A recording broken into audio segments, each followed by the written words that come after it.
കല്യാണം നമ്മുടേതല്ലെങ്കിലും എക്സൈറ്റ്മെൻറ്റിന് ഒട്ടും കുറവില്ല. അപ്പം ഞങ്ങളെ മാമൻ്റെ മോൻ്റെ കല്യാണമാണ് കേട്ടോ.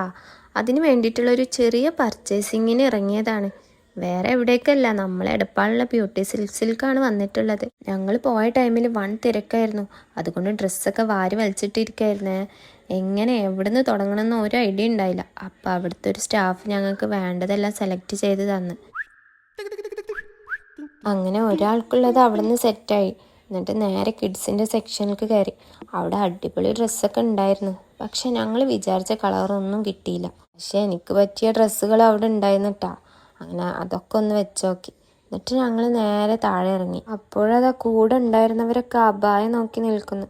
അപ്പം ഞങ്ങൾ അവിടെ നിന്ന് അങ്ങനെ നോക്കുമ്പോൾ അവിടെ അടിപൊളി കോഡ് സെറ്റ് ഇട്ടിട്ട് ഒരു ഡമ്മി നിൽക്കുന്നു. പക്ഷെ പാവത്തിന് മുടിയും കൂടെ വെച്ചെടുക്കായിരുന്നു. അങ്ങനെ ബില്ലടിക്കാൻ വേണ്ടി പോയപ്പോൾ പുതിയ എണ്ണങ്ങൾക്ക് പറ്റിയ മൊഞ്ചുള്ള ഡ്രസ്സ് കണ്ടിട്ട് സെനു എന്റെ മനസ്സിൽ ചില പ്ലാനൊക്കെ ഉണ്ട്. സാധനം വാങ്ങിച്ച് അവിടെ നിന്ന് അടുത്ത കടയിലേക്ക് ഇറങ്ങി. പോണ വഴിക്ക് പൂള ചിപ്സൊക്കെ ചില്ലുംകൂട്ടിലിരിക്കുന്നത് കണ്ട്. പക്ഷെ അതൊന്നും ഞങ്ങൾ മൈൻഡാക്കിയില്ല.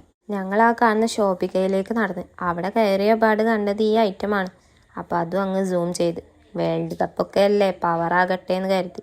അപ്പോൾ അവിടെ കുറേ അടിപൊളി ബാഗുകളും ചെരുപ്പുകളൊക്കെ ഉണ്ടായിരുന്നു. പക്ഷെ ഞങ്ങൾ കണ്ണ് മൊത്തം ബാഗിലേക്കായിരുന്നു കേട്ടോ. അങ്ങനെ നേരെ ലിഫ്റ്റിൽ കയറി സെക്കൻഡ് ഫ്ലോറിലായിരുന്നു കിഡ്സിൻ്റെ സെക്ഷൻ. അവിടുത്തെ കളർഫുൾ ഡ്രസ്സൊക്കെ കണ്ടപ്പോൾ സെനു നാഗവല്ലിനെ പോലെ മാറി മാറി ഇട്ട് നോക്കി. അതിൽ നിന്നൊന്ന് എടുത്ത് താഴേക്ക് പോയി ബില്ലടിക്കാൻ നോക്കുമ്പോൾ അവിടെ നല്ല തിരക്കായിരുന്നു. അപ്പോൾ അവിടെ ഒരു ചേട്ടനിരുന്ന് ഡ്രസ്സ് ഡിസൈൻ ചെയ്യുന്നുണ്ടായിരുന്നു. അപ്പോൾ അതും നോക്കി കുറച്ച് നേരം നിന്ന്. പിന്നെ ബോറടിച്ചപ്പോൾ കുറച്ച് കണ്ണടയൊക്കെ വെച്ച് നോക്കി, കമ്മലയൊക്കെ ഒന്ന് കറക്കി. അപ്പോഴേക്കും ബില്ലടിച്ച് കഴിഞ്ഞിരുന്നു. അങ്ങനെ ആ കവറും വാങ്ങി അവിടുന്ന് ഞങ്ങൾക്ക് വിശന്നപ്പോൾ നേരെ മിയോൾക്ക് പോയി. അവിടെ കയറി ഇരുന്നപ്പോഴാണ് അറിഞ്ഞത് അവിടെ ചായ ഇല്ല. അത് കേട്ട പാതി അവിടെ നിന്ന് ഇറങ്ങി ഹണി ബേക്കറിയിലോട്ട് പോയി. ചായ, ഷവർമ, പഫ്സ്, അവിൽ മിൽക്ക് അങ്ങനെ എല്ലാം കഴിച്ചും കുടിച്ചും നിൽക്കുമ്പോൾ അതാ ഒരു സെൻറ്റർ ഫ്രഷ്. അപ്പം അതും വാങ്ങി. പിന്നെ ചില്ലുകുട്ടിൽ ഡയറി മിൽക്കും ഉണ്ടായിരുന്നു. പിന്നെ എടുത്തോളാന്നും പറഞ്ഞ് അവിടെ നിന്ന് ഇറങ്ങി. അപ്പോൾ ഇന്ന് ഇത്രേ ഉള്ളൂ. അസ്സലാമ. വീഡിയോ ഇഷ്ടമായാൽ ഒന്ന് ലൈക്ക് ചെയ്യണേ, സബ്സ്ക്രൈബും ചെയ്യണേ.